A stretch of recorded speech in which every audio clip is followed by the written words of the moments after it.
ESPN dropped their forever sought after top 25 under 25. This is one of my favorite things in NBA.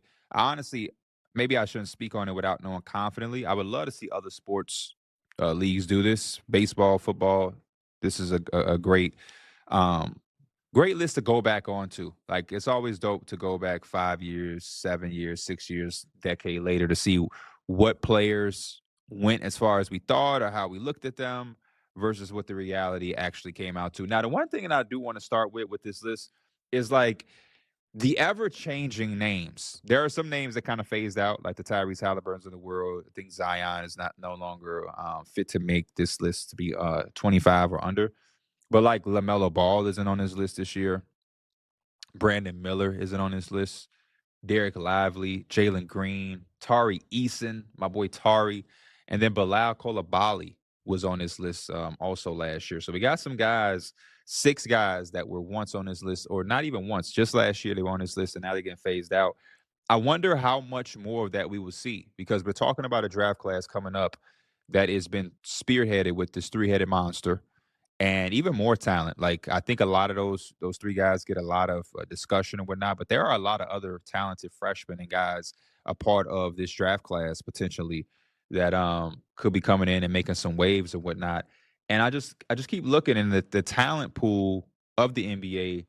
I'm loving it. Don't get me wrong, but I wonder what does it mean for the overall arching talent, if that makes sense, because there's a lot at stake. Like I look at like a LaMelo Ball, and I know the injuries. I look at a Brandon Miller. These are some talented names that aren't here, and there are even some guys on this list that I question if they should be here. The list starts off at 25 with Reed Shepard, right? Um, Reed plays a limited role. He didn't play much meaningful basketball his rookie year, so I can understand the hesitancy of throwing him high on this list. But I still do feel like in some of the things he's shown us and some of the things we've seen, 25 is a little low for me. I might have would have raised him a little higher, 5 or 4 spots higher, whatnot. But very, very surprised to see him be this low. And then another thing at 24 is Asar Thompson. There is a big conversation, at least for me, and I know a lot of people that was probably creating content around it, seen it as well, of like Piston fans, or even if they weren't Piston fans, a lot of people were asking, why is Amin Thompson rated or ranked so much differently than Asar? You know, it's like if they're the same, they're so similar, how can they be like on this list? Not to spoil it, but this shouldn't be new for anybody. But Amin Thompson is sixth. There's like an 18 spot difference between the two. And there were a lot of people that were asking why was there even 4 or 5 spots between the two in other various conversations. And I think one of the things that is the difference is offensively. And I even seen this last night against the Boston Celtics for Asar.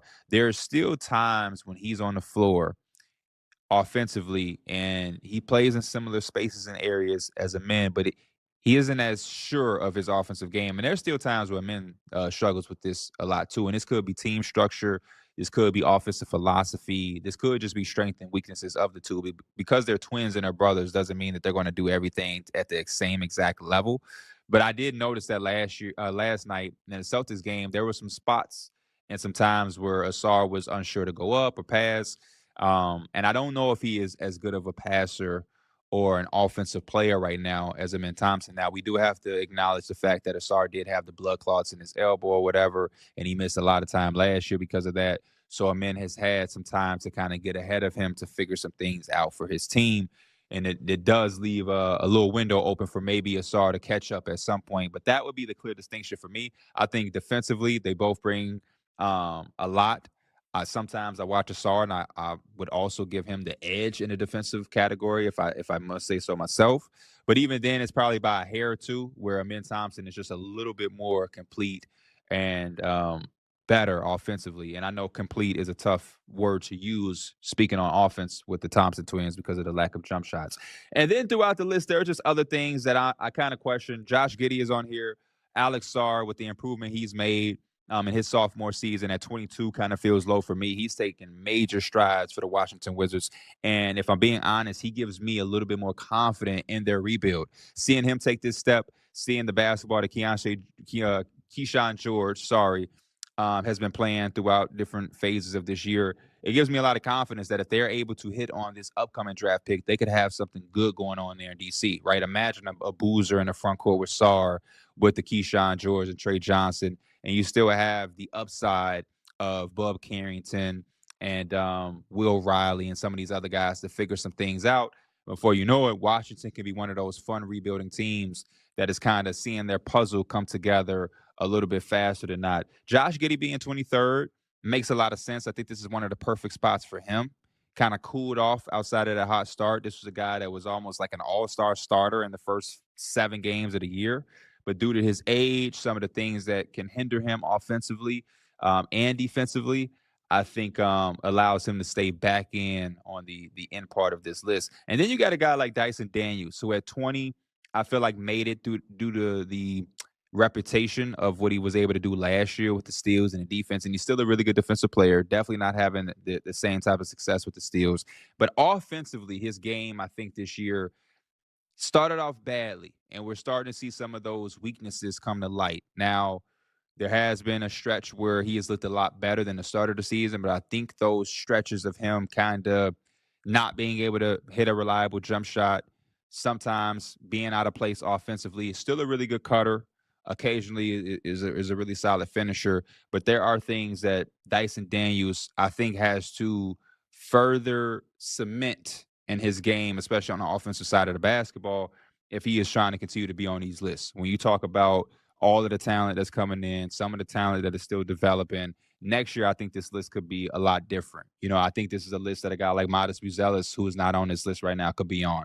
The Miami Heat having Khalil Ware, I think he's an option to potentially get on this list going forward. So some guys like Dyson Daniels, I would even say somebody like Giddey, and then Jalen Suggs at 21. As much as I love Jalen Suggs, he's a winning player. I think he has one of those mentalities where he's bringing football into basketball, and he's kind of the heart and soul of the Orlando Magic. But again, the talent is coming in that if some of these guys don't start to etch themselves as one of the supreme talents, you can get pushed out of this list. I do love this 10 to 19 stretch of the list personally. And the reason is because they are 1, 2, 3. We got 3 rookies from this class alone in the 10 to 19 range. Starting off at 19 is VJ Edgecombe. 18, we have Dylan Harper. And then 17 is Con Knipple. So rounding out the bottom half of the teams, we have 3 rookies. And then obviously Cooper Flaggs is in top 10. So you got about 4 or 5 rookies that are already in the top 25 under 25. That is, to me, a strong statement to solidify this class. And I'll be honest, there are some guys that I think could even move up based off what everything Dylan Harper's been able to do in his early season with the Spurs in a limited role. Him at 18 feels fair, but if this was me, I could see him trying to etch up into the top 15 just from an age and experience level. There are some guys that are a little bit more figured out right now. Their counting numbers and running numbers are going to be a little bit more better.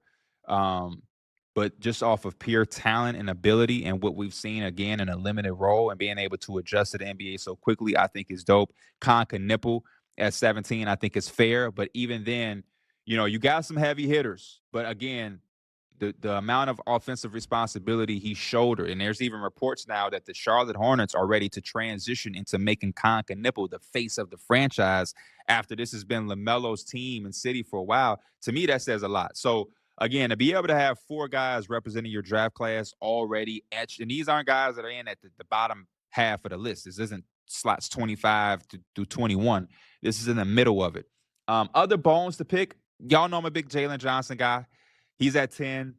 I just feel like for me, from a talent and productive standpoint or production standpoint from the basis of this season, Jalen Johnson arguably is top 5. Arguably is top 5. I'm not against anybody that want to roll with Sengun. I get it with the Jalen Williams talk. But when you talk about Evan Mobley, Amin Thompson, I think Jalen Johnson this year has cemented himself in the conversation with some of those guys. You can't choose what direction you want to go. But yeah, Jalen Johnson, I think, is a lot higher than 10.